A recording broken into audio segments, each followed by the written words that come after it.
Dominant Protector. Credit to the author. 441 hanggang 50. Ang mga pangalan po na nandito ay galing sa mga name generator. Kaya kung meron man pagkakatulad sa mga pangalan ng totoong tao o lugar, ito ay tunay na hindi sinasadya. Ang kwentong ito ay rated SPJ. Striktong patnubay sa mga walang jowa. Ito ay bawal din sa bata at matatandang walang asawa. Paki-welcome ang aming female lead ngayon, ang school beauty na si Cheryl. Susunod ang aming male lead. Iparamdam natin sa kanya ang kanyang nag-aalab na pagmamahal sa kanya sa pamamagitan ng pagsisindi ng mga paputok. Inihayag ni Stanley na parang master of ceremonies. Parang nag-loudspeaker siya, yung tipong makikita mong ginagamit ng isang street vendor. Napakunot ang noo ni Cheryl, isa ito sa pinaka-ikinainis niya. Palaging nag-iisip si Leandro ng ilang katawa-tawang bagay para subukan at manligaw sa kanya, tulad ng liham ng dugo na iyon, halimbawa. Napatahimik si Cheryl. Paano nagawang maging pipi ang taong ito kaysa kay Yasi? At siya ay talagang hanggal, masyadong. Nagpepeke lang si Yasi.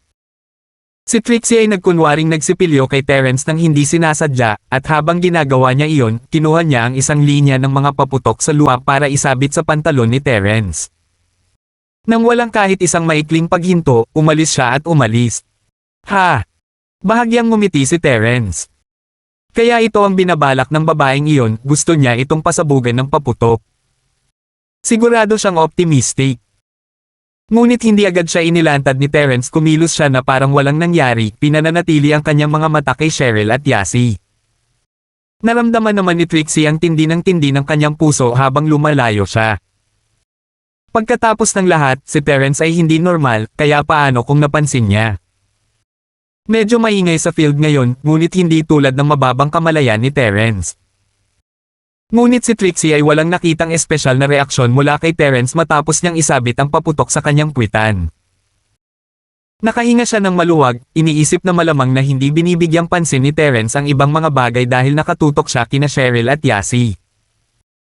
Naghanda si Leandro na sindihan ang mga paputok sa puno habang si Trixie ay palihim na sumilip sa likod ni Terence, mas magaan sa kanyang kamay. Mabilis niyang sinindihan si Terence ng paputok habang sinindihan ni Leandro ang mga paputok. Sa ganoong paraan, mukhang medyo nawala ang mga paputok ni Leandro at napunta sa mga paputok dito. Kung gustong sisihin ni Terence ang isang tao, dapat niyang sisihin ang Diyos sa kanyang masamang posisyon na naging sanhi ng kanyang pagkamatay. Isang spark ang tumunog matapos sinindihan ni Leandro ang fireworks. Ang mga ito ay custom-made na mga paputok na bubuo ng mga salitang "I love you Cheryl" sa kalangitan sa gabi. Maaaring mukhang simpleng mga paputok ang mga ito, ngunit malaki ang halaga ng pera ni Leandro para makuha ang mga ito. Kasabay nito, sinindihan ni Trixie ang mga paputok sa puwitan ni Terence gamit ang kanyang lighter bago tuwang-tuwang tumalikod upang makalayo. Ha! Ngumiti lang si Terence habang mabilis niyang inalis ang mga paputok sa kanyang puwitan at isinabit ito kay Trixie, tinali ang isang patay na buhol matapos itong ikabit. Nakalulungkot, nakatutok lamang si Trixie sa pagtakas. Hindi na niya namalayan ang ginawa ni Terence sa kanyang puwitan hanggang sa napansin niyang may humihila pagkatapos ng ilang hakbang na patuloy na tumatama sa kanyang binti. Nagtataka, lumingon siya para makita ang isang bagay na talagang nakakagulat. Hindi makapaniwala si Trixie sa nangyayari sa kanya. Hindi ba niya sinabi ito kay Terence? Bakit nasa kanya? Itinaas niya ang kanyang ulo upang tingnan si Terence, na talagang tumango sa kanya na may masamang ngiti sa kanyang mukha. Aalisin na sana niya ang mga paputok nang mapansin niyang nakatali ang bastard ng isang patay na buhol. Hindi niya ito maalis sa lahat. Malapit nang matapos ang pangunguna, at talagang nagsisimula ng magpanik si Trixie. Hindi naman pwedeng habarin na lang niya ang kanyang pantalon sa harap ng buong paaralan, di ba? Sobrang nakakahiya yan. Natapos ang pag-aapoy ng lead habang nag-aalangan si Trixie, nagsimulang sumabog ang mga paputok na nagbigay ng takot kay Trixie. Tumakbo siya papunta sa gilid ni Leandro, sumisigaw palagi. Tulong! Tubig! May tubig ba? Si Leandro ay medyo masaya sa kanyang gawa. Hinihintay niya ang mga salitang "I love you Cheryl" na lumiwanag sa langit at nabigla ang buong audience nang umabot sa kanya ang sigaw ni Trixie para sa tulong. Ano? Dilat ang mga mata ni Leandro sa hindi makapaniwala habang nakatingin sa mga sumasabog na paputok sa likod ng puwitan ni Trixie.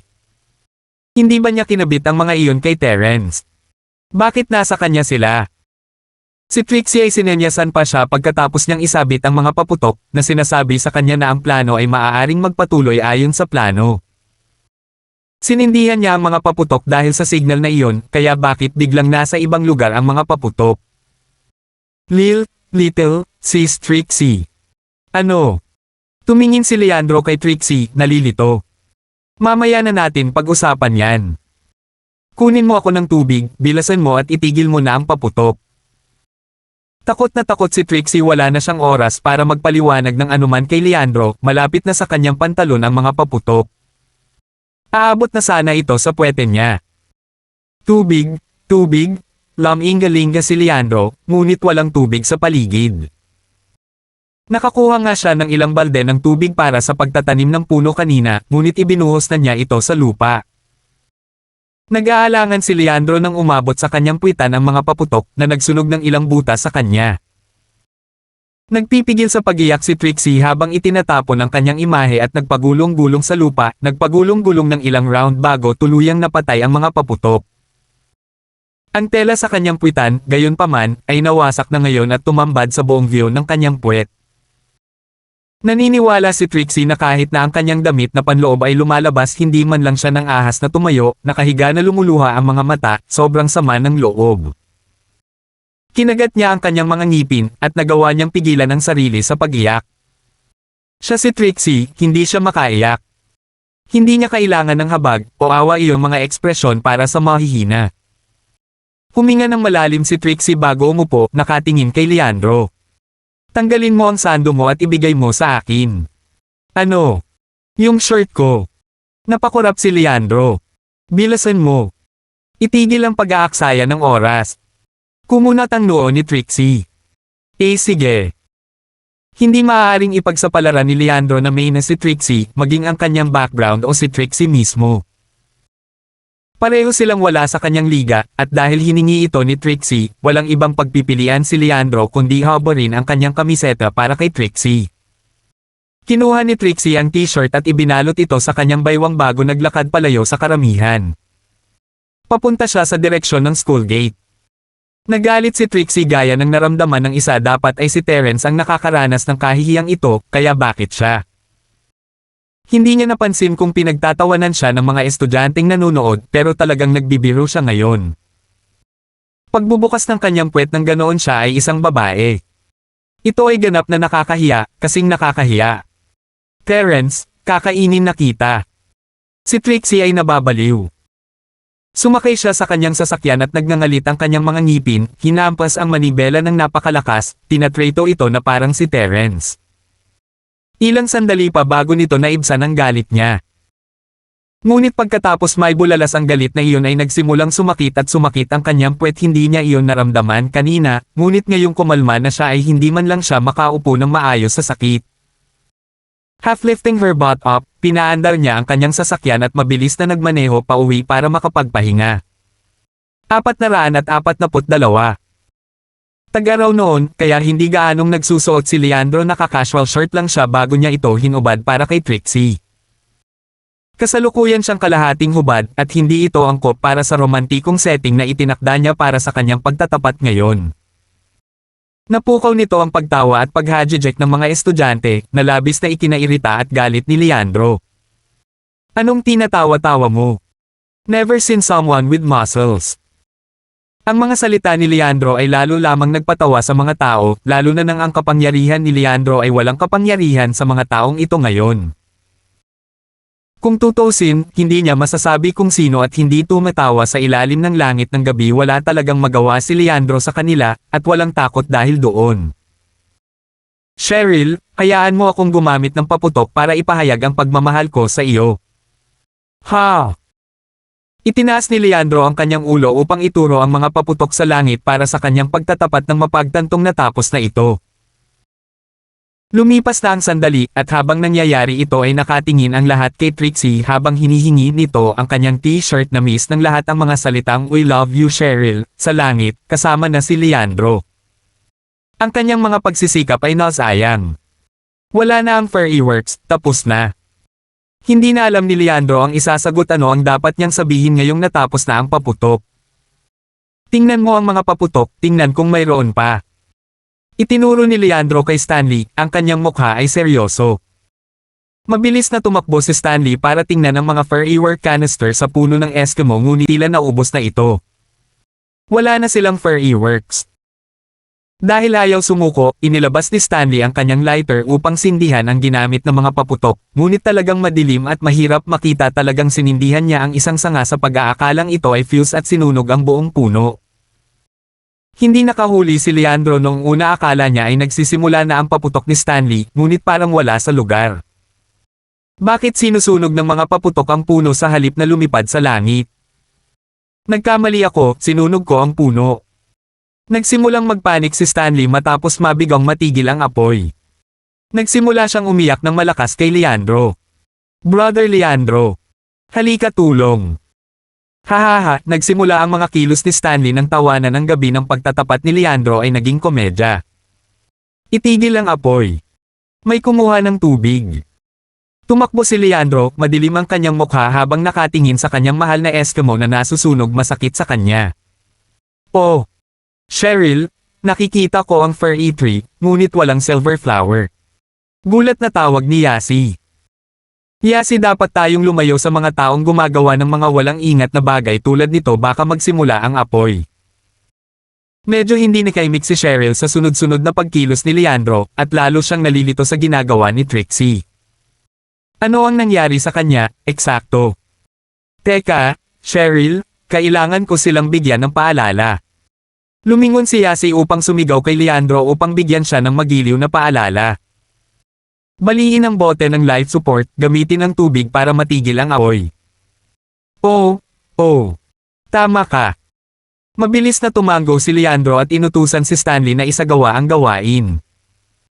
Nakangiting umalis si Yasi sa eksena kasama si Cheryl. Yasi, nagiging masama ka na. Ang tubig doon ay puno ng droga. Hinding-hindi ito titigil sa apoy. Masyado mo siyang ginugulo. Sabi ni Cheryl. Kasalanan niya iyon sa paniniwala. Tingnan mo, hindi ka mahuhulog sa ganyan, Cheryl. Ibig sabihin lang nito ay isang malaking dummy si Leandro. Confident na sabi ni Yasi. Hindi pumasok si Trixie sa paaralan noong isang araw, at ang kapayapaan ay natuwa kay Terence, na walang kamalay-malay na si Trixie ay kasalukuyang nakahiga sa kama at minumura ang kanyang pangalan. Si Terence ay magdurusa ng maraming pagkamatay kung ang mga sumpa ay talagang makakaapekto sa mga tao. Terence, ang bastos mo. Ay flush kita sa inidoro. Si Trixie ay hindi man lang makaupo ng maayos ngayon sa isang palikuran, ang kanyang puwitan ay nangangagat pa rin sa sakit, pula at puti ang buong paligid dahil sa mga paputok. Inilapat na niya ang gamot na Golden Creation ni Miracle Dr. Kang, ngunit kasing epektibo ito para sa mga panlabas na pinsala, ang mga epekto ay hindi masyadong kitang-kita sa mga paso. Darn liar, Miracle Dr. Kang. Ito ay hindi kapaki-pakinabang sa lahat. Ano ang presyo na iyon, kung ano ang isang scam? Sunugin ko ang kanyang bahay hanggang sa mapahamak na lupa sa susunod na makita ko siya. Galit na galit si Trixie. Si Leandro ay hindi mukhang napakasaya sa kanyang sarili. Lahat ng maingat niyang pinlano kahapon ay naging isang malaking biro, at iyon ay nagbigay sa kanya ng uri ng pagkabigo na hindi mailabas. Si Trixie ang sumire sa performance, pero wala siyang lakas ng loob na magsalita kahit na may mga reklamo siya. Anong nangyari kahapon? Hindi ba't ang mga paputok kay Terence, bakit nasa Trixie? Si Leandro ay nakakuha ng mga demerits mula kay Zillian, hindi na siya pamangkin ng isang shareholder, at isa na siyang regular na nagbabayad na estudyante. Who knows? Nakita ko lang siyang sumilip sa likod ni Terence. Not sure what happened after. Umiling si Stanley. Ito ay isang magandang pagkakataon, masyadong sayang. Hinawakan ni Leandro ang kamao, asar na asar. Nirelax niya ang kamay niya matapos siyang pagod nito. Malapit na tayong magtapos. Magkakaroon pa ba ako ng pagkakataong ganoon? Brother Leandro, sa tingin ko na ipahayag mo na ang iyong nararamdaman kahit na ang lahat ay nasira. Malamang naramdaman din ito ni Cheryl, kaya hindi mahalaga ang proseso, ito ang resulta. Sinuri ni Stanley. Siguro dapat mong tanungin si Yasi at tingnan kung gusto ka ngayon ni Cheryl. Oo, sa palagay ko magagawa natin iyon. Tumanggaw si Leandro. Natapos ang unang klase, at pinadalhan ni Leandro si Yasi ng isang text, at pinaponte siya sa harap ng silid-aralan. Leandro, hinahanap mo ako. Mabilis na pinuntahan siya ni Yasi dahil hindi interesado si Leandro na romansahin siya. Gusto niya lang magtanong tungkol kay Cheryl. Hey, Yasi. Paumanhin tungkol sa kahapon, nagulo ko ito. Kaya, ano ang sinabi ni Cheryl? Maingat na tanong ni Leandro. Cheryl, ha? Wala siyang masyadong sinabi pero parang nadismaya siya. Baka hindi pa sapat. Sabi ni Yasi pagkatapos ng ilang pagpikit at pagdadalawang isip. Tao. Alam ko, siguradong nadismaya siya. Pero may sinabi ba siya tungkol sa mga bagay na magagawa ko para makabawi? Tanong ni Leandro. Hindi ko natanong. Tama, gusto ko ulit kumain ng fried mushroom sa night market. Tamad na naginat si Yasi. Bibili ako sa tanghalian at tutulungan kitang magtanong mamaya. Sana hindi ko makalimutan. Hindi, bibili ako isa lang itong pritong kabute, ha? Pupunta ako. Mabilis na sabi ni Leandro. Yasi, tulungan mo akong magtanong kung paano ko maaayos ang pagkakamali ko, okay? Okay then, tumanggaw si Yasi at naglakad pabalik sa klase. Si Leandro ay nagsilbi kay Yasi ng mas maraming beses kaysa sa kanyang mabilang sa nakalipas na ilang taon, ngunit wala siyang pagpipilian. Si Yasi ang pinakamalapit na tao kay Cheryl, pagkatapos ng lahat, at kung hindi niya ito lubos na nasiyahan, imposibleng makakuha ng anumang impormasyon tungkol kay Cheryl. 443. Napansin ni Cheryl si Yasi na nag-iisip ng husto tungkol sa isang bagay habang nasa klase. Yasi, anong ginagawa mo? Anong iniisip mo? Cheryl, iniisip ko lang kung may gusto ba akong tuparin. Pakiramdam ni Yasi ay napagbigyan na niya ang lahat ng kanyang hiling kamakailan, at wala nang mahihiling pa kay Leandro na gawin para sa kanya. Wishes. Gusto mong kumain ng karne ng piting, hindi ba? Hindi alam ni Cheryl kung ano ang pinagkakaabalahan ni Yasi, ngunit pumasok sa isip ko ang pag-iisip. Ay, oo. Gusto ko ng karne ng piting. Tuwang-tuwang bulalas ni Yasi ngayong pinaalalahanan siya ni Cheryl. Hihilingin ko kay Leandro na ipagamot ako sa karne ng piting. Leandro. Gusto mong i-treat kanya ng karne ng piting. Napakurap si Cheryl. Oo. Tinanong niya ako kung ano ang maaari niyang gawin para makabawi at mapasaya ka ngayon lang. Sabi ni Yasi. Huwag kang pumunta sa kanya kung gusto mo ng karne ng piting, hilingin kay Terence na kumuha ka. Ayaw makisali ni Cheryl kay Leandro. Huwag kang mag-alala, Cheryl, ako ang nagtatanong, para hindi ka na madamay. Si Yasi ay medyo may karanasan sa ganitong uri ng mga bagay sa puntong ito. Gawin mo kung ano ang gusto mo. Wala nang lakas si Cheryl na mangabala pa nitong nakaraang 3 taon ay napakadalas ng ginagawa ni Yasi ang mga bagay na ito. Mas nagiging manhid si Cheryl dito sa tuwing sasamantalahin muli ni Yasi si Leandro, ngunit na-curious siya kung bakit nagtiwala pa rin si Leandro kay Yasi pagkatapos ng maraming beses. Nagpa siya si Leandro na laktawan ang huling klase sa umaga, direktang pumunta siya sa Night Market Street kasama si Stanley at kumuha ng 2 bahagi ng pritong mushroom para kay Yasi. Inilagay niya ang mga ito sa harap ni Yasi, pinamamahalaang ibigay ang pagkain sa kanya bago magsimula ang lunch break. Oh, kakausapin kita pagkatapos kong kumain, hindi malutong kung nilalamig. Kinawayan ni Yasi ang kanyang kamay para paalisin si Leandro. Tumanggaw si Leandro at bumalik sa kanyang upuan.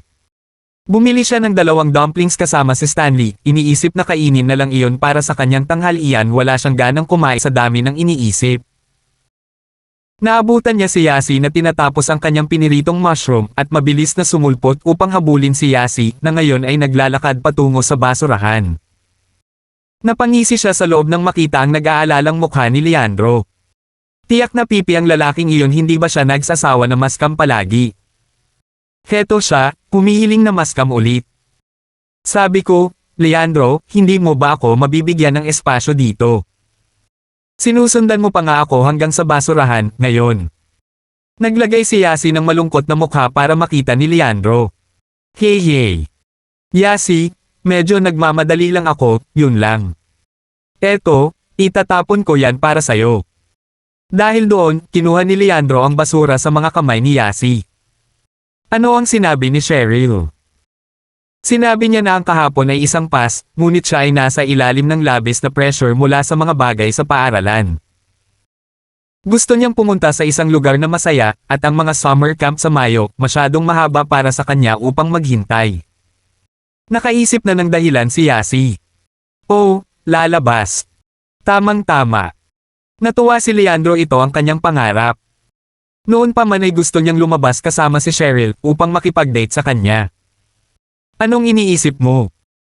Hindi ka lalabas ng mag-isa ni Cheryl, okay, hindi mo pa siya girlfriend, di ba? Naiinis na sabi ni Yasi, halatang halata si Leandro sa kanyang iniisip. Ngunit hindi naman nabigo si Leandro sa sinabi ni Yasi, talagang natuwa siya ng kaunti. Pagkatapos ng lahat, sinabi ni Yasi na hindi pa niya kasintahan si Cheryl, at nangangahulugan iyon na maaaring siya na sa hinaharap. So may nararamdaman pa si Cheryl para sa kanya. Ang pag-iisip ay labis na ikinatuwa ni Leandro. Yasi, sabihin mo sa akin saan gustong pumunta ni Cheryl. Sa beach, siguro. Nag-organize ka ng spring trip para sa buong klase. Kung hindi, hindi talaga pupunta si Cheryl kung kayong dalawa lang. Sabi ni Yasi. Sige, walang problema. Spring trip, tama. Aayusin ko na lang ito saglit. Mabilis na tumango si Leandro, kontento na siya ngayong may pakay siya. Dahil doon, lumayo siya para tulungan si Yasi na magtapon ng basura. Nang maaligan si Leandro, si Yasi ay naglakad pabalik sa klase, humihi. Ang mga klinikal na pagsusuri ay nagpakita ng walang mga resulta, at ito ay dumating bilang isang sorpresa sa Kangs. Ang lahat, kabilang ang Miracle Dr. Kang na uminom ng original na Pill of Life Extension at Toxin Cleansing, ay nakaranas lamang ng iba't ibang antas ng kasuklam-suklam na pagtatae at pagsusuka.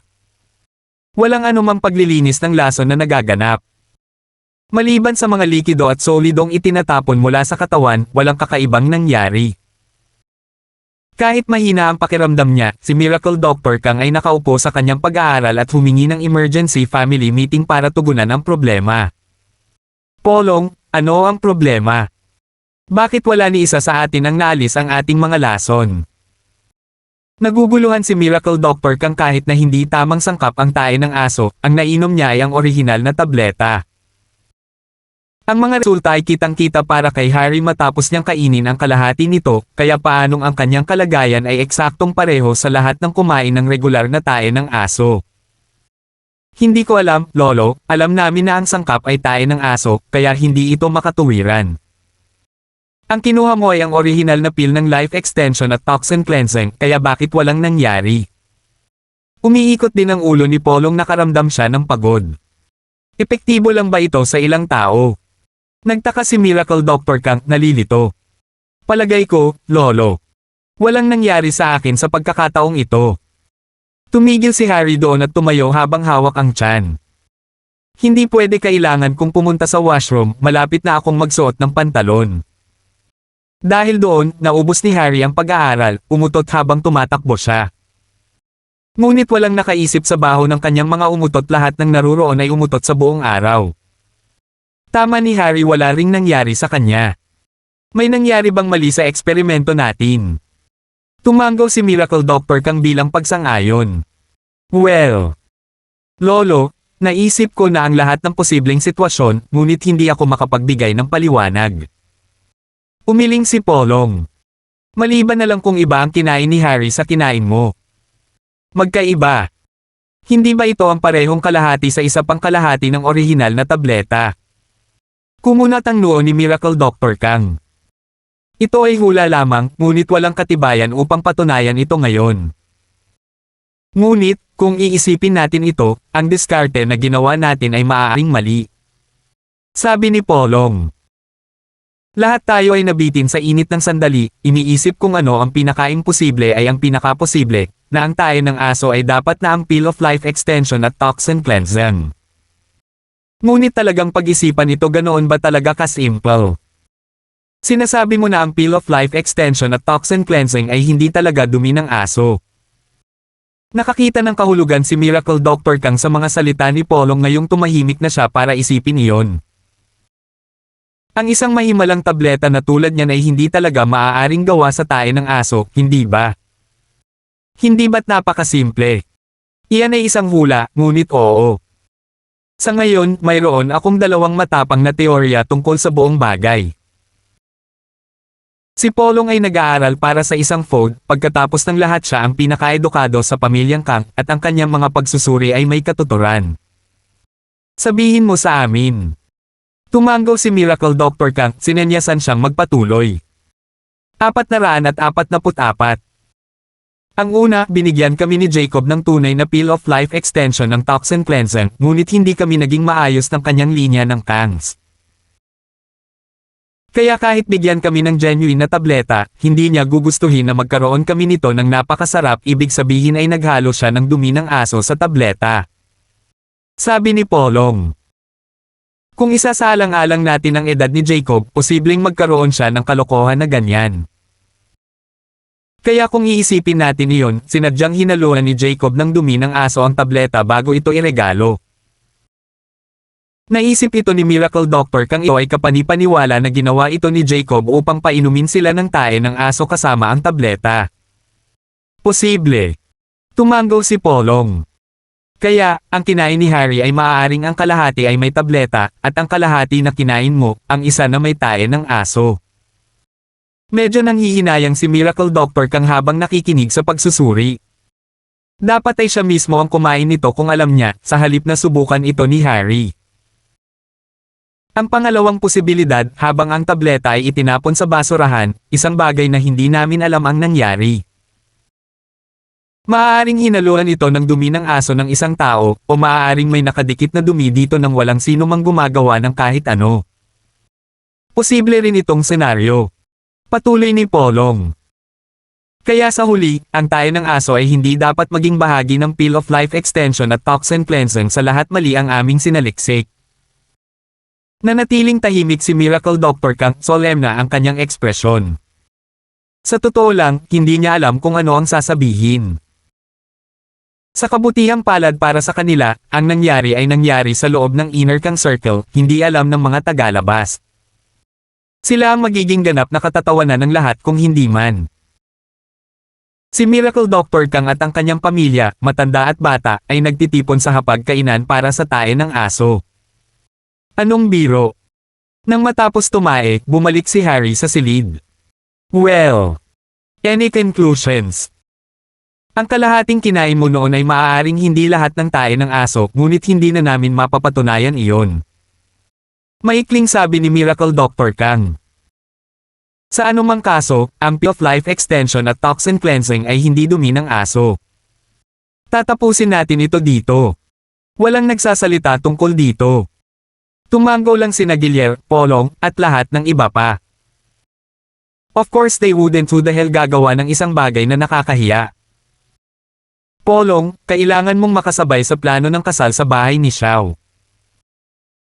Ngayong nabigo ang pagsasaliksik ng tableta, muling inuna ang planong pagpapakasal kay Xinyan. Sige, pupunta ako sa Iron Lake pagkaraan ng ilang araw para sa regalo sa kasal at para sa kumpirmasyon ng kasal. Medyo nadismaya rin si Polong, akala niya ay uunlad ang mga Kang, ngunit walang nagbunga. Oo, engagement lang, kaya hindi ako sasama. Guillermo, sumama ka kay Polong. Itinuro ni Miracle Dr. Kang. Oo, ama. Tumango si Guillermo. Isa pa Cedric, may gagawin ako sayo. Nilinggan ni Miracle Dr. Kang si Cedric. Natigilan si Cedric, siya ang walang kwentang anak ng pamilya Kang, ang parasite na naglalaro lamang ng walang ginagawang matibay. Ano ang nagpasya sa kanyang ama na ipagkatiwala sa kanya ang isang gawain? Ngunit ito ay nagpasaya sa kanya. Ang Peel of Life extension at toxin cleansing na pananaliksik ay maaaring naging isang pagkabigo, ngunit ang pagkakasangkot ni Harry sa buong bagay ay nagbigay ng halaga para sa kanila sa mga mata ni Miracle Dr. Kang. Ano ba, Dad? I'll do my best. Garantisadong sabi ni Cedric. Maganda ang koneksyon mo, tulungan mo akong bigyang pansin ang pamilya ni Jacob. Nakuha ng kaibigan niyang iyon ang Peel of Life Extension at Toxin Cleansing, kaya dapat ay konektado siya sa ilang mga master. Tingnan kung sino ang ginawa nila o nakipag-ugnayan sa kanila kung talagang may mga halimaw na ito sa paligid, kailangan natin silang hukayin para pagsilbihan tayo. Sabi ni Miracle Dr. Kang.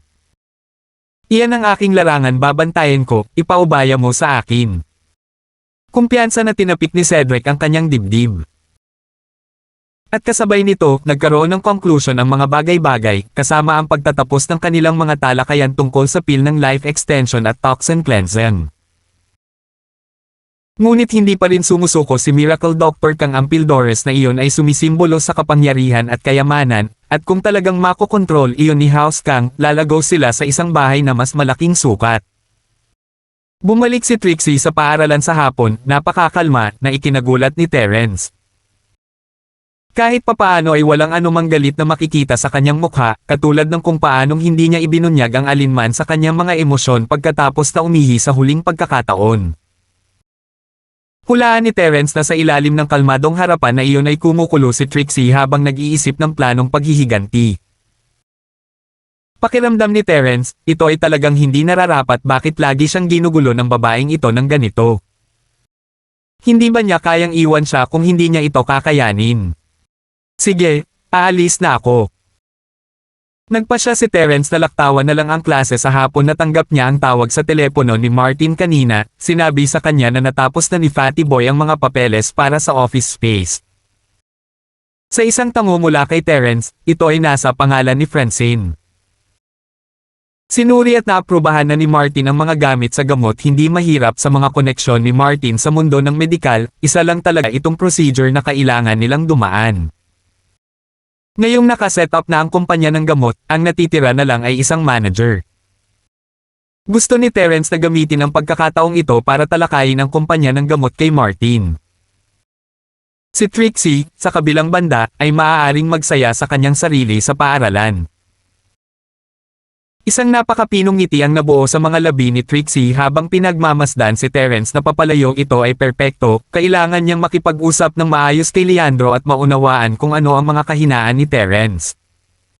As things were, wala siyang mararating na ganito. Ang mga kakayahan ni Terence ay higit pa sa kanyang inaasahan, napakabilis. Upang magawang mabilis na alisin ang nagninangas na mga paputok sa kanyang katawan at itali ito ng isang patay na buhol sa kanya. Napakabilis nito. Nakaupo sa kanyang unan, sumandal siya at sinundot si Jacob sa kanyang likod. May oras ka ba? Pwede ba tayong mag-usap ng kaunti tungkol sa boss mo? Nasaksihan ni Jacob ang nangyari kay Trixie at sa mga paputok kahapon. Medyo na-curious siya sa kanyang sarili, ngunit ngayong nagsisimula na si Trixie ng pakikipag-usap sa kanya ay hindi na niya kailangang problemahin ang kanyang sarili sa paglapit sa kanya para sa mga tanong. Anong nangyari sa'yo kahapon sa paputok? Hindi kasama ni Jacob si Terence kahapon, na miss niya ang nangyari noon. Aksidente lang, naging pabaya ako. Huwag na nating pag-usapan iyon. Pwede mo bang sabihin sa akin ang tungkol kay Terence? Malinaw na ayaw pag-usapan ni Trixie ang tungkol sa mga paputok. Nakita mo rin, di ba? Umalis agad si Terence pagkadating ko, halatang iniiwasan niya ako. Tumingin si Trixie kay Jacob na may kalungkutan, ang kanyang mukha ay kasing lungkot nito, na para bang siya ay walang pusong itinapon. Imposibleng hindi siya naawa. Pog! May gagawin lang si boss, hindi naman siya sinasadyang umiiwas sa iyo. Alam ni Jacob na kailangang harapin ni Terence ang kumpanya ng gamot, ngunit hindi ito isang bagay na masasabi niya kay Trixie, lalo na nung nasa una pa lang ito, confidential na yugto. Si Jacob ay wala sa ganoong uri ng kamalayan. 445. Naku, hindi tayo natapos sa pag-uusap noong nakaraan. Ano ang gagawin ko kung gusto kong magustuhan ako ni Terence? Mahinang tanong ni Trixie. Sa palagay ko hindi ito magiging masyadong matigas. Si boss ay isang malambot na tao, sa loob siya ay bukas sa pagiging palakaibigan at karaniwang lamang, ngunit lumalaban siya kung mapilit ka. Kaya napatunayan na kung gagawin mo ang isang mas malambot na diskarte at saloobin, kumilos ng kaunti. Sa tingin ko ay susubukan ni boss na lumambat ng kaunti para sa iyo at hindi ka napapansinin. Medyo hindi nararapat na pag-usapan ang kanyang boss sa kanyang likuran, ngunit ang sitwasyon ni Trixie ay napakalungkot. Isang batang babae na lumipat sa isang bagong paaralan na nag-iisa para sa taong mahal niya, na bigong makuha ang kanyang pagsang-ayon at papuri at sa halip ay hindi pinansin at isinantabi. Binigyan lamang siya ni Jacob ng karagdagang impormasyon dahil naawa siya sa kanya. Oh, kaya ganyan ang pag-roll ni Terence. Medyo nagulat si Trixie, ngunit si Jacob ang pinakamalapit na tao ni Terence kung sinasabi man niya ito ay nangangahulugan ito na nagkaroon ng mali sa kanyang mga naunang diskarte. Habang nangyayari ang mga bagay-bagay, ang pagtatangka niyang ipahiya o banta si Terence ay wala man lang magagawa, ito ay talagang magdudulot sa kanya ng mga problema. Tila kailangan niya talagang ayusin ang kanyang mga plano para mapasailalim si Terence. Oo. Feeling ko kailangan matutong mag-cute ang mga babae, hindi ka naman marunong mag-cute, diba? Kaya ayaw sa'yo ni boss. Sabi ni Jacob na parang natural lang. Kailangan mong malaman na ang sis-in-law na si Josephine ay hindi gaanong mas maganda kaysa sa iyo, at siya ay mas matangkad pa. Kung talagang gusto mo ang aking amo, kailangan mong maging mas banayad. Ganun ba? Bahagyang kumunat ang noo ni Trixie sa malumanay na pagtrato kay Terence. Si Terence, sinong lalaki? Anong joke? Siya si Trixie, at si Trixie ay hindi gumawa ng mga bagay para mapasaya at mapagtagumpayan ang mga lalaki. Pagtatawanan siya ng mga tao kapag may nabalitaan. Ito ay walang limitasyon. Lamang off limitasyon. Cute umarte. Wala siyang ideya kung paano niya gagawin iyon, hindi kapag hindi niya nagawa sa buong buhay niya. Hindi niya ito maaalis sa lahat.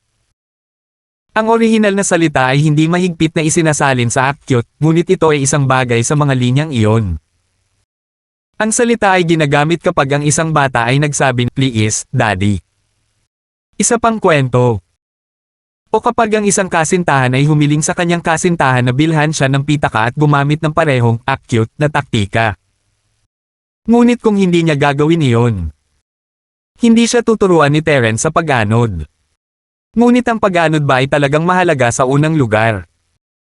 Pakiramdam ni Trixie ay naliligaw, pumunta siya rito para kay Terence dahil minsang hindi niya ito pinansin at hindi pinansin. Naasar ito sa kanya, lalo na't isa lang siyang tagasunod, isang Alapiers. Saan ba siya nakipag-usap sa ganoong ugali? Pupunta siya dito para bayaran lang si Terence at ilabas ang kanyang pagkadismaya. Ang pagpapaturo sa kanya sa pag-anod ay talagang isang kondisyon na kasama ng pakete. Iniisip ni Trixie na hinding-hindi papayag si Terence na ituro sa kanya iyon bago pa man siya dumating, ngunit pagkatapos ay napagtanto niya na si Terence ay walang pakialam sa kanya. Ngunit kahit na iyon ay matatagalan, kaya nagtiis si Trixie. Hanggang sa pumunta si Terence at umihi sa kanyang buong katawan. Itinalipan niya ang mga paputok sa kanyang puwitan, sa isang patay na buhol, hindi kukulangan. Gusto ba siyang patayin ng lalaki? Hindi na kinaya ni Trixie. Gusto niyang maghaiganti. Ito ay naging isang bagay na mas komplikado kaysa sa pag-anod lamang. Ito ay puot na ngayon, at ang kanyang galit kay Terence ay mapapawi lamang kapag binayaran na ni Terence ang presyo. Sa bagong nahanap na kailanawan, nagpa siya si Trixie na ang payo ni Jacob ay nasa punto. Ang problema ngayon ay kung paano niya haharapin ang problema. Kahit na kailangang magpa-cute si Trixie para turuan si Terence sa pag-anod, hindi na ito mahalaga sa puntong ito. Ang pag-aaral ng drifting mismo ay nawalan din ng kahalagahan, kailangan niyang bayaran si Terence. Biglang nagningning ang mga mata ni Trixie, isang ideya ang pumasok sa isip ko. Dahil nagustuhan ni Terence si Josephine, maaari na lang siyang makipag-love triangle sa kanila, na sinisira ang relasyon nila ni Terence. Mapapaibig niya si Terence sa kanya, at pagkatapos ay itatapon niya ito. Nagsimulang ngumiti si Trixie sa naisip. Maghihintay siya hanggang si Terence ay hindi makapagpigil para sa kanya, hindi makapagpigil. At pagkatapos ay sasabihin niya sa kanya ang totoo. Babagsak ang mga luha, at madudurog ang puso ni Terence. Ang plano ay nagpasigla kay Trixie ng lakas. Sa hitsura niya para sa kanya, ang pagpapabagsak kay Terence ay hindi isang hamon. Hindi mahalaga kung gaano siya kalapit kay Josephine, hindi sila magkaklase. Siya. Nakaupo pa nga siya sa tabi ni Terence, talagang inihanda na niya ang lahat para sa kanya. Isang nakakabaliw na kabiguan kung hindi man lang niya maipanalo ang labanang ito ng pag-ibig na may kalamangan na ganito katiyak. Ang mga ekspresyon ni Trixie ay lumipat mula sa hindi sigurado tungo sa masaya, mula sa galit tungo sa pag-asa. Ipinapalagay lamang ni Jacob na pinag-isipan niya ang lahat ng bagay. Well, sinabi ko sa iyo ang lahat ng ito dahil masama ang loob ko sa iyo. Huwag mong sirain ang relasyon ng amo ko kay Josephine, okay? Ayoko, halika. Tahimik lang akong manunood at titingin sa kanya, hindi ko na siya kailangang ibalik. Tumango si Trixie. Pero kailangan mong ilihim ito sa akin, okay? Oo naman. Nakangiting tumango si Jacob. Medyo mahabagin siya sa babaeng Trixie na ito. Dumating si Terence sa villa ni Martin upang makita ang dalawang sasakyan ng pulis na nakaparada sa labas, na ikinagulat niya. Ang isa ay ang lokal na sasakyan ng pulis ni Amara, at ang isa ay ang nagmaneho sa kanya ni Harold sa paaralan noong huling pagkakataon. Hindi masyadong nakakagulat si Terence na nandito si Hwajon, pero anong ginagawa ni Amara dito? Pinindot niya ang doorbell, at binuksan ni Nani Lina ang pinto, diretsong pinapasok siya dahil kilala na niya ito. Kumuha siya ng tsinelas kay Terence. Si Professor Martin ay nasa pag-aaral kasama ang dalawang bisita. Ang isa sa kanila ay ang misteryang na personal mong kilala. Nakuha ko. Ako mismo ang pupunta sa kanila. Kilala ko rin ang isa. Ngumiti si Terence. Sige. Hindi na iyon masyadong sinabi ni Yaya Lane at bumalik sa kanyang trabaho. Lumapit si Terence sa study, kumatok sa pinto, at ang boses ni Martin ay tumugon kaagad pagkatapos. Hwajon or Harold? Lumapit si Terence sa study, kumatok sa pinto, at ang boses ni Martin ay tumugon kaagad pagkatapos. Ikaw ba yan, Tereng? Ang bilis mo. Ako ito. Itinulak ni Terence ang pinto at tumango na may ngiti sa kanyang mukha, na nawala nang biglang may lumapit sa kanya, na nagbigay sa kanya ng takot. Iiwas na sana siya nang makita kung sino iyon. Nakangiting mapait, hinayaan niya si Harold na yakapin siya sa isang yakap ng oso, na medyo masayang tumatawa. Kamusta ang kalagayan ko ngayon? Pinaikit ni Terence ang kanyang mga mata. Mabubuhay ka, ngunit kailangan mong maghintay bago mo mabawi ang iyong orihinal na lakas. Orihinal na lakas? Huminto si Harold bago siya natanto. Eagle Terence, sinasabi mo sa akin na maibabalik ko ang lakas ko. Kailan pa ako nagsinungaling? Nagkibit-balikat si Terence. Ngunit nagsalita si Amara mula sa sofa bago nagkaroon ng pagkakataon si Harold. Lahat ng oras. Miss Braindead, walang tatawag sa iyong mute kung itikom mo ang bibig mo. Umirap si Terence, medyo hindi nasisiyahan sa pagkagambala ni Amara. Mas mabuting huwag ka nang humingi ng tulong sa akin sa susunod dahil lahat ng sinasabi ko ay kasinungalingan. Big Bro Yang, tingnan mo. Binibuli na naman niya ako. Tumingin si Amara kay Harold na may puppy eyes, na para bang siya ay napinsala. Ano? Natigilan si Terence, nagulat. Si Amara Song. Maaari ba talagang maging isang babae kapag gusto niya? Kaya ang ilan sa inyo ay nagsabi sa poll ng mga bagay-bagay tulad ng Dod gumawa ng isang desisyon at manatili dito, gawin lang kung ano ang pinakakomportable at itigil ang pagsisikap na pasayahin ang lahat. 446. Muntik nang mahulog si Terence palabas ng pintuan dahil sa pagkabigla. Pinipilipit ni Amara ang kanyang pagkatao. Haha, Song. Panahon na rin siguro para makakuha ka ng lalaki. Napaka-wild mo at walang pigil. Natatawang sabi ni Harold. Kuya Yang. Anong sinasabi mo? Kumuha ka ng lalaki. Anong lalaki? Nanlaki ang mga mata ni Amara habang namumula, medyo asar habang nakatingin kay Harold. Hindi naman sa hindi ka na magpapakasal, di ba? Hindi pinansin ni Harold ang hitsura. Dagdag pa, ako ang iyong malaking kapatid at lahat ng bagay, ngunit kailangan ko pa ring humingi ng tulong kay Terence. Ikaw. Nagmamakaawa sa kanya. Si Amara ay palaging naghihinala sa pagkakakilanlan ni Terence. Kahit na siya ay talagang malakas na bodyguard, walang dahilan para bigyan siya ni Harold ng ganoong papuri at pagsang-ayon, lalo na kapag hindi siya madaling magbigay ng pag-aproba sa sinuman. Ang paraan ng pagdadala niya sa sarili noong kasama si Terence, ang paraan ng pagtingin niya sa kanya. Ito ay lubos na naguluhan sa kanya. Si Harold Yang ay isang taong nagretiro mula sa isang top secret na special ops na organisasyon, at habang siya ay nagtamo ng mga pinsala at nawala ng malaking bahagi ng kanyang lakas, ang lalaki ay nagtagumpay pa rin at nakalipas na kaluwalhatian. Ang pag-aproba at maging ang paggalang ay hindi nagmula sa kanya ng madali, ni Katie Ting. Ngunit ano ang kanyang saloobin kay Terence? Hindi maintindihan ni Amara kung paano nauugnay ang dalawa. Ang pinakakahinahinala ay kung paano siya tuluyang nawala sa katinoan sa unang pagkakataon na nakilala niya siya. Tumango si Harold, seryosong seryoso. Nakikiusap ako na pagalingin niya ako ngayon din. May puso si Harold na pagsamahin sina Terence at Amara. Habang ang Hwasong ay makapangyarihan sa sarili nitong, hindi sila masyadong nakialam sa mga romantikong gawain ni Amara, lalo na't ang mga kanta ay nagmula sa isang pamilya ng mga mandirigma. Iginagalang nila ang lakas, at sinabi mismo ni Elder Song kay Amara na magiging suportado siya kung makakahanap si Amara ng lalaking makakatalo sa kanya sa labanan. At si Terence ay nababagay sa kondisyong iyon. Ito ay isang kondisyon lamang, kaya't maaari itong subukan ni Terence. Ang nag-alinlangan kay Harold ay ang buong bagay. Naiintindihan niya na hindi siya tatanggapin ng pamilya ni Song, ngunit hindi pa rin niya mapigilan ang sarili na pagtakpan ito palagi. Ito ay isang kakaibang kaisipan. Ibinaon niya ang kanyang damdamin para sa kanya, at ginawa ang kanyang sarili bilang isang anghel na tagapag-alaga para sa kanya. Hindi alam ni Amara ang sasabihin. Akala niya ay matutulungan siya ni Harold sa pag-back up ngayon, ngunit tila nagkamali siya dahil si Harold hindi rin makapag-utos kay Terence.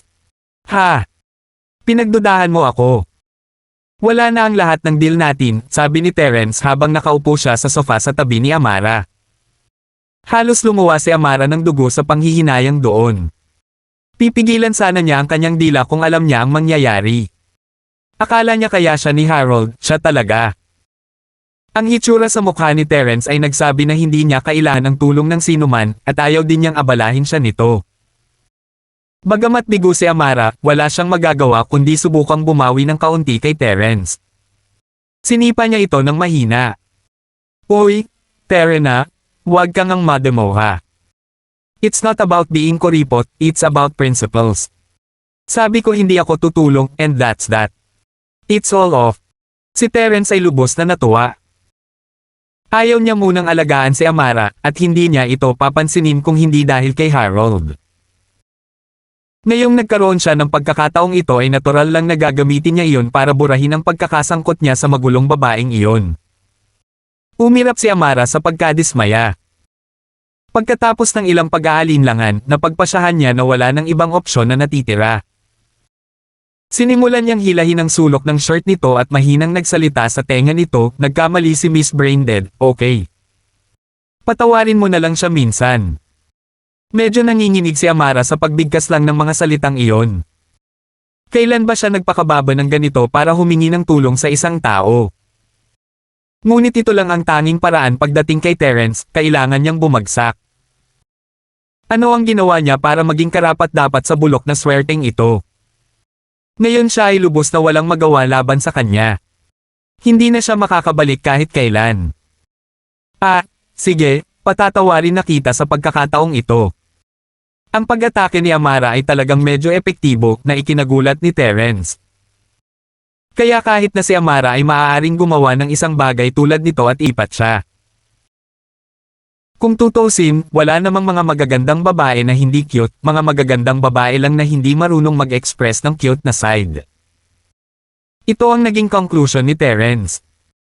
Tila napakabait pa rin niya hindi magandang bagay. Paano kung isang babaeng assassin ang maging cute sa kanya isang araw?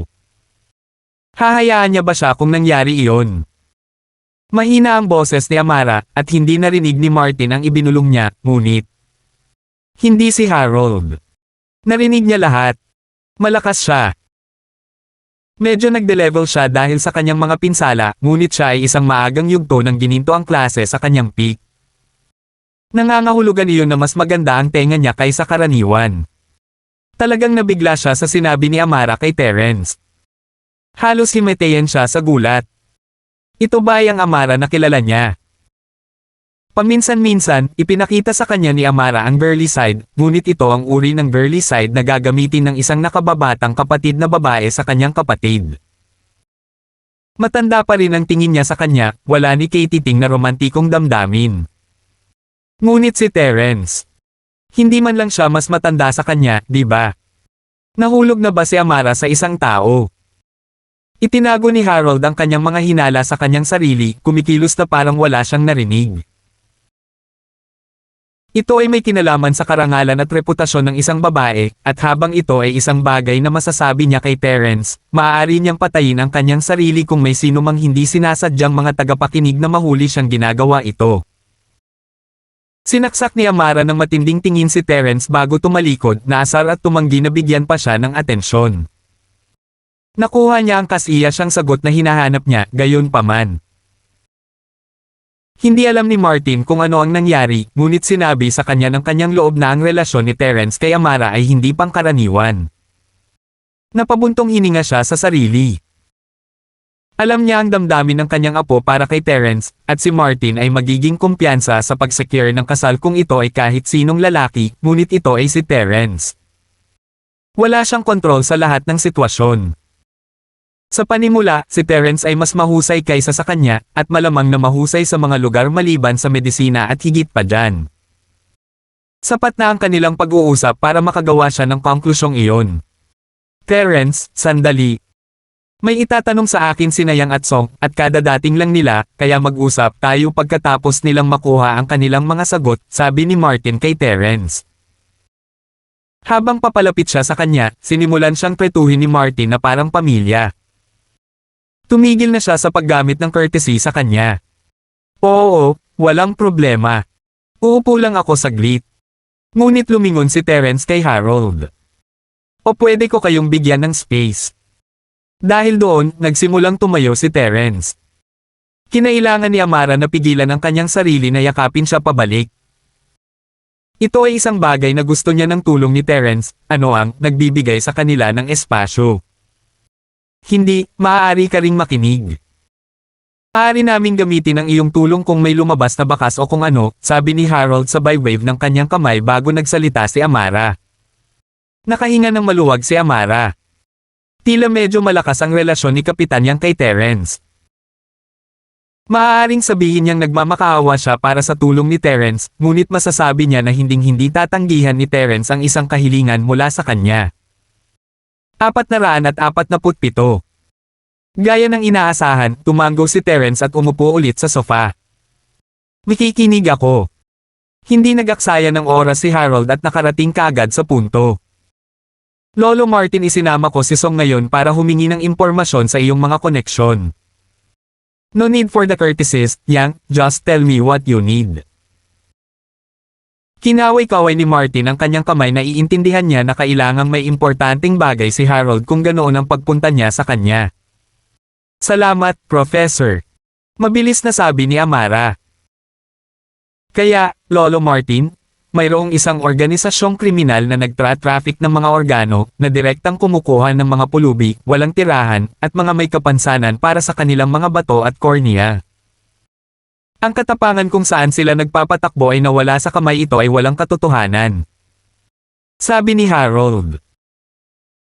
Gusto kong magtanong kung maaari kang tumulong na suriin ang mga mapagkukunan na ginagamit ng mas malalaking ospital para sa mga organ na ito, at kung ano ang mga mapagkukunang iyon. Sana ay mayroong ilang mga pahiwatig doon. Hindi iyon mahirap, ngunit maaari lamang akong magtanong sa paligid. Para sa mga dumaan na sa kanilang mga operasyon ay hindi ko magagawang hilingin sa kanila na putulin ito kahit na ito ay mula sa isang ilegal na pinagmulan. Sabi ni Martin. Natural, hindi iyon masyadong etikal. Ngunit nasangkot sila sa aktibidad na kriminal, kaya kailangan pa rin ang parusa. Sabi ni Harold. Salamat ulit sa tulong, Lolo Martin. Tatawagan ko si Jericho, siya ang shareholder ng pinakamaraming ospital. Ang network niya ay mas kumalat kaysa sa akin. Tumanggo si Martin. Si Jericho ay ang nakababatang anak ni Martin Larkins, si Jericho. Siya ang ama ni Francine, at may hawak na maraming bahagi ng iba't ibang ospital, nagmamay-ari ng pribadong ospital kasama ang ina ni Francine sa Songjiang. Isang tamang tanyag na tao sa mundo ng medikal. Haha, sa tulong ni Uncle Jericho at Tita Leona sigurado akong may mangyayari. Tumanggo si Harold. Si Tita Leona ay natural na ina ni Francine, ang asawa ni Jericho. Dinala ni Harold si Amara para humingi ng tulong kay Martin, at ngayong walang pag-aalinlangan na pumayag si Martin na tumulong, tapos na sila rito. Maliwanag na pinaponte ni Martin si Terence para sa ibang bagay, kaya hindi na kailangang manatili. Tumayo si Harold para magpaalam. Lolo Martin, aalis na po kami. Medyo abala kasi sa istasyon, bibisita kami sa ibang araw. Sige, dumaan ka para sa hapunan minsan. Tumanggo si Martin. Maghintay. Pinigilan ni Terence si Harold. Ang iyong pangalawang yugto ng gamot handa na, ngunit hindi ko ito dinala. Maaari ka bang pumunta sa aking paaralan para dito bukas? Sige, ngunit ako ay nasasangkot sa isang malaking kaso sa isang kalapit na lungsod, maaaring medyo abala doon. Pupuntahan ko si Song kung wala akong oras. Tumanggo si Harold. Alam kong hindi mo gustong lagi akong magpasalamat na kuha mo pa rin. Oo, magtrabaho ka. Hindi ka mamamatay niyan. Nagkibit balikat si Terence. Hindi kita nakitang abala bago kita pinagaling. Hey, kung may kakayahan ka mas malaki ang ginagawa mo, di ba? Halos gumaling na ako, di ba? Sabi ni Harold na medyo nahihiya. At saka gumagawa ako ng pagkakataon para sa inyo ni Song, di ba? Ano? Dilat na dilat ang mga mata ni Terence, gayon din ang kay Amara. Hindi ni kaimik si Terence bakit laging iniisip nitong si Harold na isama siya kay Amara. Ang ikinagulat ni Amara, sa kabilang banda, ay kung paano kumilos si Big Bro yang kay Terence ang mapaglarong ito ay hindi katulad niya. Dapat itong si Terence, napinsala niya si Harold. Ito ay dapat na ang kaso. Kinailangan niyang bayaran si Terence isang araw nang siya ay bumalik, ngunit ang araw na iyon ay malayo pa rin. Wala siyang magagawa ngayon, at tila kailangan niyang magtrabaho ng husto. Matapos ilakad sina Harold at Amara sa pintuan, bumalik si Terence sa pag-aaral ni Martin. Katatapos pa lamang ng matanda sa kanyang tawag sa telepono nang pumasok si Terence. Tinawagan ko si Mr. Lay, malapit na siyang dumating. Mr. Lay. Mataba Lay, tama. Kumurap si Terence bago gumawa ng koneksyon. Haha, siya yun. Si Martin, natural, hindi talaga matawagan si Celestino Lay or Fatty Boy. Ilang pangungusap pa lang ang dalawa sa kanilang pag-uusap nang makarinig sila ng mga taong nag-uusap sa labas ng silid. Ang sumunod ay isang bola ng tao na bumabagsak sa study. Kanina pa nandito si Fatty Boy, kaya pinapasok siya ni Tita Lina ng diretso matapos siyang makilala. Ngunit si Fatty Boy ay narinig ni Martin na binanggit na si Terence ay narito sa kanyang pagkataranta upang salubungin si Terence. Ay natuwa siya at napadpad sa harap ng pinto, literal na gamulong sa silid. Hindi na niya nakita si Terence mula noong kaarawan, kung tutusin. Nagulat si Terence mula sa paggulong. Martial arts ba yan o ano? Kahit gusto mong pumasok ng mas mabilis, hindi mo na kailangan gawin to, di ba? Hey. Nagkamali lang, sorry. Natripan ang sarili ko.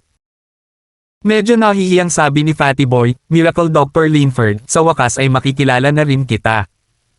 Na-miss kita. W. Wow. Akala ko ayaw mo na sa akin, akala ko hindi na kita makikita. Hindi mo alam kung gaano ako ka-excited nang tawagin ako ni Professor Larkins. Excited na akong mag-asawa ng ganito. Sige. Basta. Lagyan mo ng kaunting distansya sa pagitan natin, medyo nag-aalala ako. Hindi ako nagdududa sa iyong sexual na oryentasyon, ngunit nakabantay ako.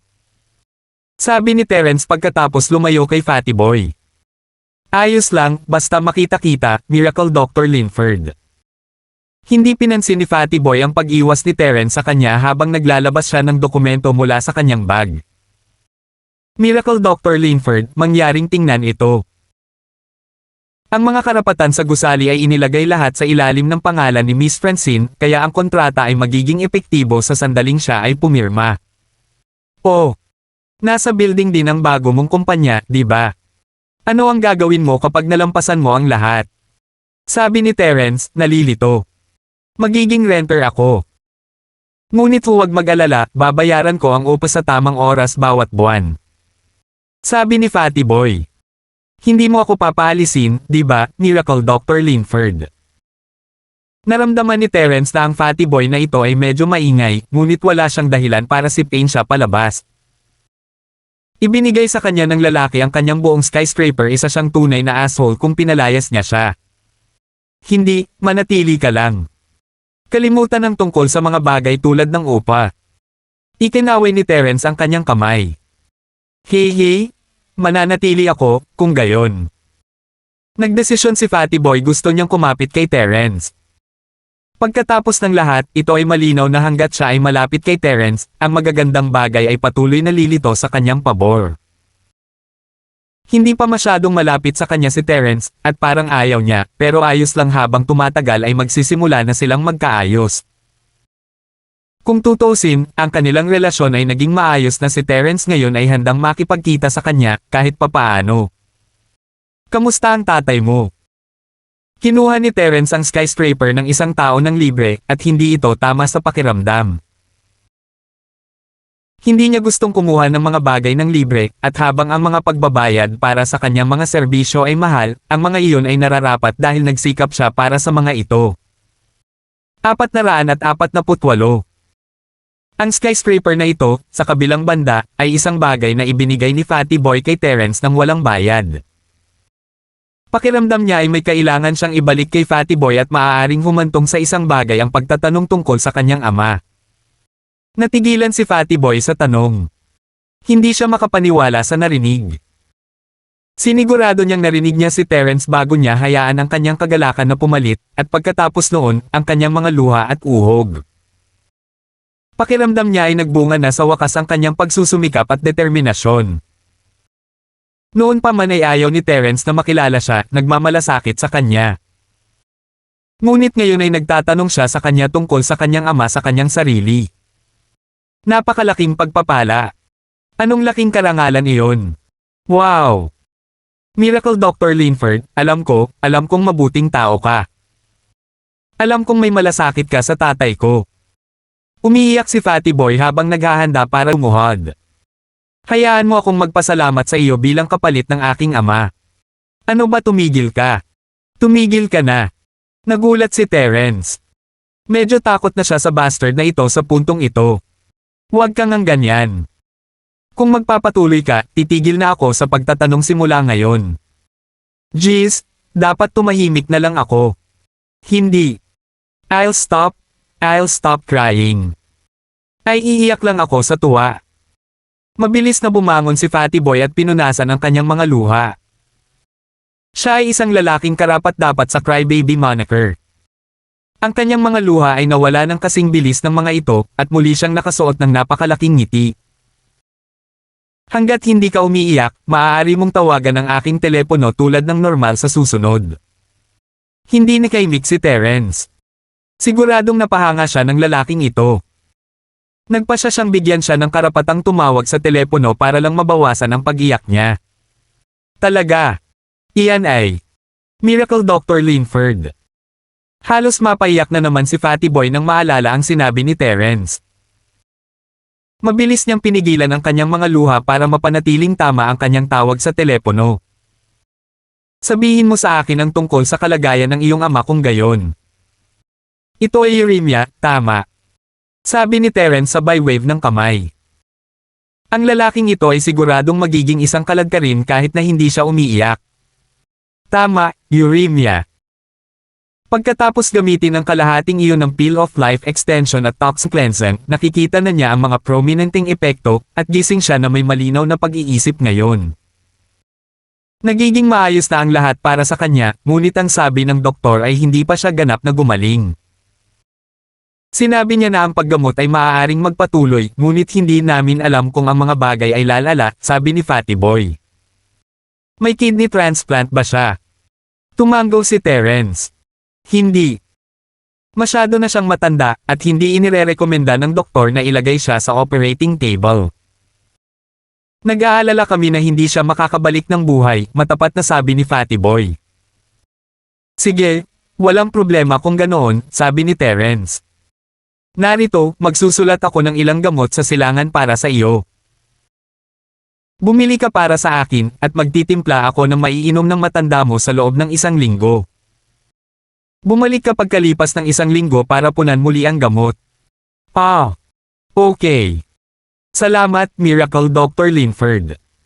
Sabog sa emosyon si Fatty Boy. Pakiramdam niya ay tama ang ginawa niya.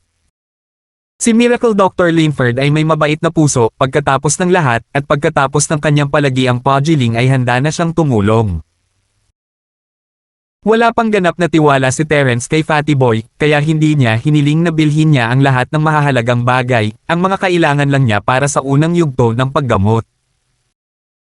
Hindi rin niya tinukoy ang halaga, humihingi ng humigit kumulang 5 onsa bawat uri ng gamot. Nagdagdag pa siya ng ilang bagay na panggamot na hindi niya kailangan para sa paggamot sa listahan. Kinuha ni Fatty Boy ang listahan at niyakap ito sa kanyang mga bisig, natatakot na mawala ito sa kanya. Dahil doon, nagmamadali siyang lumabas para bumili ng gamot. Si Terence ay nagpakawala ng mahabang buntong hininga pagkatapos niyang tapusin si Fatty Boy. Lumingon siya kay Martin. Lolo Martin, naaprubahan mo ba ang mga gamot ng kumpanya? Oo. Ang lahat ng iyon ay walang kabuluhan. Kailangan ko lang hilingin kay Jericho na tumulong. Ipapahatid niya sila dito saglit. Tumango si Martin. May kumatok sa pinto nang matapos siyang magsalita. Dad, ang mga bagay na hiniling mo. Isang lalaking nasa katanghaliang gulang ang pumasok, ang kanyang mukha ay kahawig ng kay Martin. Siya dapat ang anak ni Martin, si Jericho Larkins. Ilagay mo na lang doon. Tama, ipapakilala kita. Ito ang Mr. Terence na nakausap ko sa iyo, pagpapakilala ni Martin. Ikinagagalak kong makilala ka, Tio Larkins. Tumayo si Terence bilang pagbati. Si Jericho pa rin ang matanda sa kanya, pagkatapos ng lahat, at ayaw niyang magpahangin. Ngunit ang saloobin ni Jericho kay Terence ay tila neutral. Tumango siya.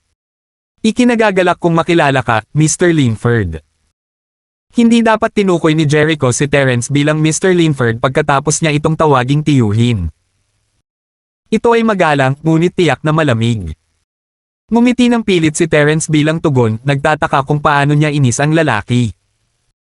Hindi niya alam kung ano pa ang sasabihin at awkward na tumayo. Ngunit nagsalita si Martin, kumusta ang kumpanya, Jericho? Mabuti naman, tahimik na sabi ni Jericho. Dad, bakit mo naisip ang magsimula ng kumpanya bigla? Hindi mo naman nagustuhang gamitin ang pangalan mo para sa mga bagay na tulad nito, di ba? Mag-ingat na hindi ka mawala ng focus pagkatapos tumanda. A lifetime of glory can always end overnight. Jericho, ano ang sinasabi mo? Mabilis na naging solemn na ang mukha ni Martin habang nakatingin sa kanyang anak. May kailangan ka ba? Kung hindi, maaari kang umalis. Abala ito pabalik sa kumpanya. Naparito ako para ibigay sa iyo ang mga materyales. Kailangan kong magmadaling bumalik, alam mo, malamig na sabi ni Jericho. Binibigyan lang kita ng paalala, huwag kang madaya. Dahil doon, tumingin si Jericho kay Terence bago tumalikod at umalis sa silid at sa villa.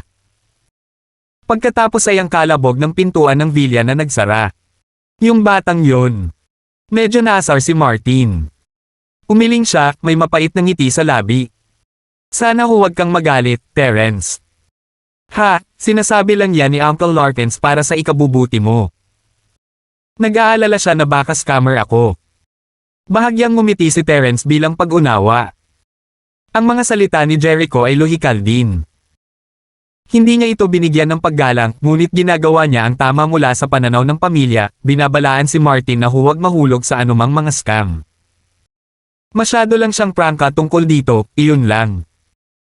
Nasabi na sana niya ang mga bagay na iyon pagkatapos umalis ni Terence, ngunit hindi ito pinansin ni Terence noong una. Hindi siya laban sa iyo o ano paman. Umiling si Martin. Nasusuklam pa rin sa akin ang batang ito dahil sa nakaraan. Ang nakaraan. Napakurap si Terence. Ang nakatatandang anak ko. Nasabi ko na sa iyo ang tungkol sa kanya. Siya ay isang walang kabuluhan at walang trabaho. Ginamit niya ang aking pangalan upang makakuha ng ilang medikal na negosyante upang magsimula ng isang pagsasanay sa medisina, at napakahusay niya dito, sabi ni Martin. Noong ang aking bunsong anak na lalaki ay malapit ng magtapos ng kolehiyo, nakipagtulungan siya sa ilang malalapit na kaibigan, na nag-iisip na magsimula ng isang klinika gamit ang aking pangalan. Tinanggihan ko siya kaagad. Siya ay medyo bitter tungkol sa akin na hayaan mong gamitin ang pangalan ko para sa kumpanyang ito ng gamot, iyon lang. Hindi napigilan ni Terence ang isang tawa sa paliwanag. So, nagsaselo si Uncle Larkin sa akin. 449. Malamang. Hindi ko alam kung ano ang ginagawa niya, kumikilos na parang bata sa edad na iyon, nakangiting sabi ni Martin. Hindi niya sinasadya ang sinabi niya tungkol sa pagkawala ko ng talino. Kaya naman mabilis siyang bumalik dala-dala ang mga dokumentong hinihingi ko. Wala siyang laban sa iyo. Sinasabi niya lang iyon sa akin para ilabas ang kawalang kasiyahan sa akin. Terence, nasangkot siya ng walang dahilan. Magiging pareho din naman ito sa sinuman. Nakikita ko. Tumango si Terence, naliwanagan. Pero si Uncle Larkins parang okay na. Hindi na siya umaasa sa pamilya. Hindi talaga, hindi pagkatapos ng huling pagkakataon. Umiling si Martin at nagbigay ng mapait na ngiti. Ngunit, ang swerte ni Jericho. Nakahanap siya ng isang sponsor na mas makapangyarihan, at ngayon ay napakahusay na niya. Dumadalaw siya paminsan-minsan upang patunayan kung paanong hindi niya ako kailangan para magtagumpay. Haha, hindi ko akalain na ganoon pala ang side ni Uncle Larkin sa kanya. Ngumiti si Terence. Malamang alam niyang ginawa mo ang ginawa mo para sa kapakanan niya. Kaya lang hindi pa siya nakaka-get over. Alam niya. Tama ka, hindi pa siya nakaka-get over, sabi ni Martin. Sige, itigil na natin ang pag-uusap tungkol sa kanya. Nasanay na ako after all these years. Mukha siyang walang pakialam sa paligid ko, pero may pakialam pa rin siya. Wonder who my parents are. Haha, sabi ni Terence, medyo emosyonal. Naiintindihan lang niya kung ano ang ibig sabihin ng pagkakaroon ng mga magulang pagkatapos niyang lumaki, ngunit hindi niya naiwasang isipin kung paano siya pinabayaan ng kanyang mga magulang. Buti na lang at nagkaroon siya ng 2 mentor na nagmamahal sa kanya. Sapat na itong kapalit ng pagmamahal ng magulang. Tumigil si Martin. Nakagawa siya ng ilang mga hula sa background ni Terence at naisip pa niya na siya ang inapo ng lalaking nagbigay sa kanya ng ilang mga payo. Ito ang isa sa mga dahilan kung bakit siya nagtiwala kay Terence ng walang kondisyon, ngunit hindi niya lang naitanong ng malakas. Hindi kailanman napag-usapan ni Terence ang tungkol dito, kaya hindi niya naisip na angkop na banggitin na lang ito nang wala saan. Nag-aalala rin siya na baka ito ay sinadya upang maging lihim, at ang hindi masagot ni Terence ang kanyang tanong ay magiging awkward lamang. Hindi mo alam kung sino ang iyong mga magulang. Tumingin si Martin kay Terence, nagulat. Haha, may 2 mentor ako, maganda ang pakikitungo nila sa akin, parang anak nila ako. Medyo strict sila, pero ginagawa nila yon para sa kapakanan ko. Hindi sinasadya ni Terence na itago ang impormasyong iyon. Wala naman masyadong itatago. Mabuti naman kung ganyan ang iniisip mo. Basta't may mabuting pakikitungo sa iyo, hindi na mahalaga kung tunay mong magulang sila o hindi. Lagi mo naman silang pretuhin, di ba? Ngumiti si Martin. Shifu, ibig sabihin ay parang ama na guro. Oo, tama. Hindi ko talaga pinalampas ang aking pagkabata, kaya medyo normal ang aking pag-iisip. Seryosong tumango si Terence. Tinuruan ka ba ng shifu mo ng gamot? Tanong ni Martin pagkatapos ng ilang pag-aalangan. Oo. Ang isa ay nagturo sa akin ng martial arts, at ang isa naman ay nagturo sa akin ng gamot. May masamang Shifu din. Siya ang nagtuturo sa akin kung paano magnakaw at magsugal, sabi ni Terence na may mapait na ngiti. Nakikita ko. Naramdaman ni Martin na medyo sumakit ang kanyang ulo dahil sa pagiging komplikado ng relasyon ni Terence sa kanyang Shifu. Kung ang iyong mga kasanayan sa medikal ay ganito ka Jose, kung gayon ang iyong Shifu. Haha, hindi iyon ang masasabi ko sa iyo, Lolo Martin. Parehong ang aking matandang Shifu at ang aking martial arts Shifu ay may kaunting espesyal na kaso na nangyayari sa kanilang mga pagkakakilanlan. Kaya, pasensya na, ngunit kailangan kong ilihim ito hanggang sa makuha ko ang kanilang pahintulot. Ayaw ni Terence na magtago ng sobra kay Martin, ngunit ang mga sensitibong bagay na ito ay dapat lang talakayin ng may pahintulot nila. Ang mga bagay na tulad nito ay pinananatiling hindi malinaw kahit sa mga taong malapit sa kanya, tulad ni Harold. Ayos lang, nagtatanong lang naman ako. Medyo nadismaya si Martin, ngunit naiintindihan niya kung saan nanggagaling si Terence. Hindi siya nagkamali na itago ang impormasyong iyon. Let's talk about the company then. For the initial stage, yung painkillers and injury medications lang ang pwedeng ilabas. Walang formula para sa ibang type, so wala akong magagawang desisyon doon. Haha, mayroon akong iba pang mga formula para sa mga uri na iyon, ngunit iniisip ko kung alin ang mas mabebenta. Si Terence ay hindi bihasa sa business side. Well, hanggat ito ay epektibo, anumang bagay ay nagbebenta, sabi ni Martin. Ang karaniwang gamot sa sipon, halimbawa, ay mahusay na magbebenta kung magdagdag ka ng ilang mga side effect dito. Ngunit ang mga gamot na tulad niyan ay mayroon ng luma, matatag na mga tatak at kumpanya. Medyo walang kabuluhan ang pagsali sa kompetisyon na iyon ngayon. Nakatakda na ang mga formula ng malamig na gamot. Kahit na pagbutihin ko ang mga ito ay walang masyadong pagkakaiba. Ang pinakamahusay na mapagpipilian namin ay ang paggamit ng acupuncture o kapang, ngunit maliban kung nasa isang klinika, hindi ito praktikal.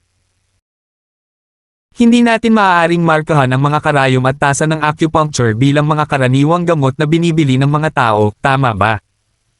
Nakangiting tumango si Terence. Sa totoo lang, hindi ako eksperto sa negosyo. Personal kong opinyon lang ito, sabi ni Martin. Dapat kang kumuha ng isang eksperto upang pamahalaan ang kumpanya. Totoo, ngunit hindi madaling maghanap ng manager. Naintindihan ni Terence ang sinasabi ni Martin. Nariyan ang usapin ng pagtitiwala at ang usapin ng kakayahan. Magsisimula man o hindi ang kumpanya ng gamot sa isang putok ay nakasalalay sa kakayahan ng tagapamahala. Iyan ay isang tanong para kay Mr. Lay. Siya ay nasa industriya ng negosyo sa mahabang panahon. Siya ay may karanasan. Ang paghiling sa kanya na maghanap ng isang manager ay hindi dapat maging mahirap sa lahat. Sabi ni Martin. Hindi bababasa ito ay mas madali kaysa kung gagawin natin ito. Totoo iyon. Tumango si Terence. Mabilis na bumalik si Fatty Boy pagkaraan ng halos kalahating oras, may 2 bag ng gamot sa kanyang mga kamay habang papasok siya sa pag-aaral ni Martin. Miracle Dr. Linford, binili ko sila. Binili ko silang lahat. Dahil doon, inilagay ni Fatty Boy ang mga bag sa harap ni Terence sa coffee table. Tiningnan ni Terence kung ilang bag ang nasa mesa. Paanong naging napakarami? Kahit na humingi siya ng 1 gramo bawat gamot, hindi dapat ganito karami. Binuksan ni Terence ang unang bag para tingnan ang bilang ng mga medicinal reagents sa loob. Ito ay ayon sa kanyang listahan, 5 onsa ng mga item. Hindi maintindihan ni Terence. Ito lang ang kailangan natin. Ano ang iba pang mga bag? Ang iba pang mga bag ay may parehong nilalaman, ngunit mula sa iba't ibang mga lugar. Humihingal si Fatty Boy. Maraming scammer ngayon, kaya nag-aalala ako na may ilang tindahan na magbebenta ng peking gamot. Naisip ko na mas ligtas na bumisita sa ibang mga tindahan. Hindi alam ni Terence ang sasabihin. Ang mga ito ay hindi mura. Siguradong walang pakialam si Fatty Boy na gumastos ng pera. Naalala niya kung paano niya ito niregaluhan ng buong skyscraper para pasayahin siya. Ito ay tila hindi gaanong kumpara doon. Shoutout mga ka-master, literal na pagsasali ng mga karakter na Shi at Fu or Shifu ay nangangahulugang guro at ama, ayon sa pagkakabanggit. 450.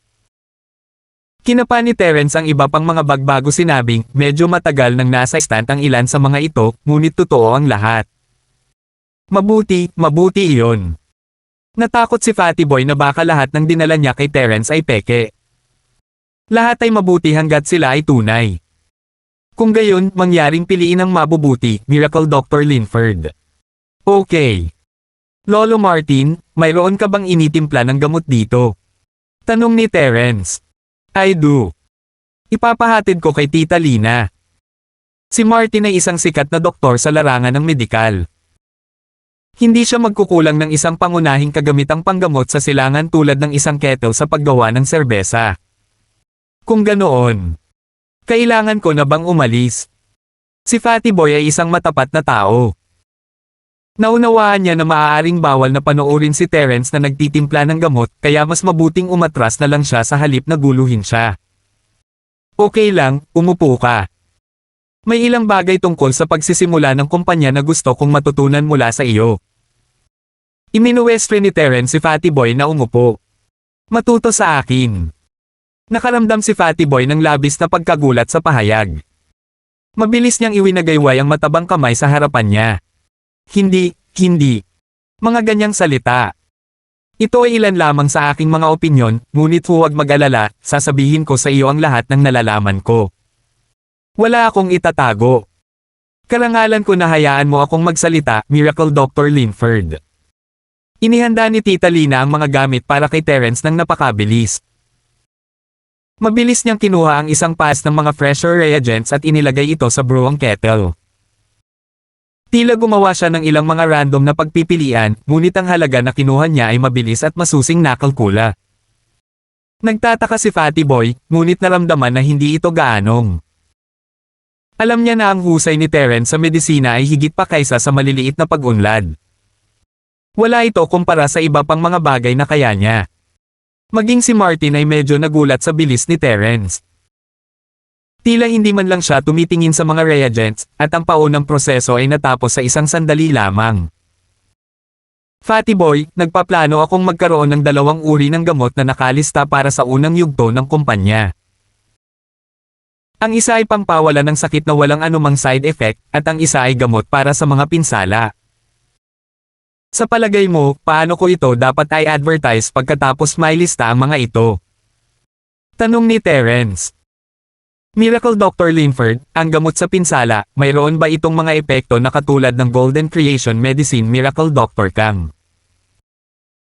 Ang mukha ni Fatty Boy ay mukhang matalino ng bigla, nagsasalita ng negosyo, ang crybaby at wus na imahe ay tuluyang napawi. Ito ay katulad.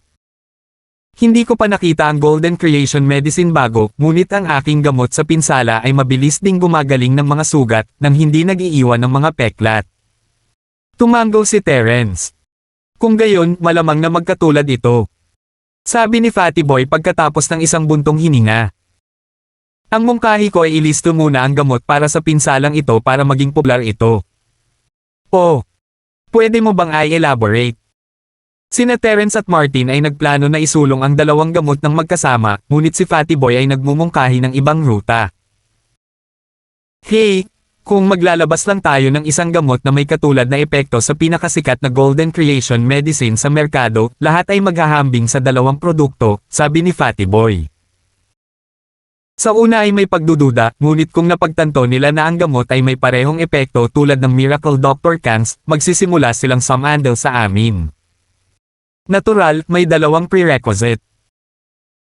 Una, kailangan nating itakda ang presyo na mas mababa kaysa sa kanila, at kailangan nating magkaroon ng sapat na supply.